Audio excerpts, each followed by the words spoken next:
Alors maintenant, nous allons mesurer cette cote de 7,5 plus ou moins 0,2 mm. Il s'agit de la distance entre le centre de cet arc de cercle et la face en bas de la pièce.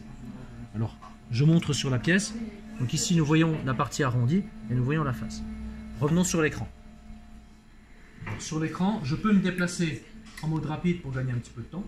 J'aurais pu me déplacer avec les manivelles. Par contre, au moment des mesures, je n'oublie pas de verrouiller ici et de donner un petit coup pour garantir que les glissières sont enclenchées. Alors, nous avons déjà cette droite-là qui est la droite 3. Ensuite, nous allons palper ce cercle. Alors là, c'est difficile à voir, parce qu'en fait, en gardant l'éclairage diascopique par en dessous et l'éclairage épiscopique, on a un contraste qui n'est pas assez élevé au niveau du cercle. Je vais donc couper l'éclairage inférieur. En coupant l'éclairage inférieur et en réglant un peu mieux la netteté, j'obtiens ici, on voit clairement le bord du cercle. Ensuite, je vais indiquer à la machine que je vais mesurer un cercle. Je vais cliquer sur le bouton cercle. Je vais aller prendre des points.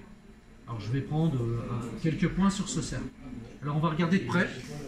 Il est important de comprendre que là, le viseur permet de tangenter sur le bord du cercle. Là, je suis déjà à l'intérieur de la matière. Donc il faut vraiment se mettre au bord du cercle, ici. Ensuite, je vais prendre des points. Donc, en restant bien tangent du côté libre de la matière, je prends des points. Régulièrement répartis. Et je reste sur le cercle, je ne prends pas de points en dehors du cercle. Ensuite, une fois que j'ai fini, je fais soit finish, soit partie droite de la pédale. La machine a calculé le diamètre et éventuellement en agissant là-dessus, on peut afficher le rayon ou le diamètre. Bon, c'est une mesure qu'on a déjà fait normalement avant sur la colonne de mesure. Maintenant que je connais le cercle, je peux demander à la machine de calculer la distance entre le cercle et la droite. Je vais éclairer pour qu'on voit entre le centre du cercle et la droite. Pour ça, je vais faire distance. Il s'agit de la distance entre le cercle qui est dans la mémoire 7, Enter, et la droite qui est ici dans la mémoire 3. Et j'obtiens une distance. Alors là, la distance diagonale et verticale sont quasiment les mêmes parce qu'on a débauché la pièce.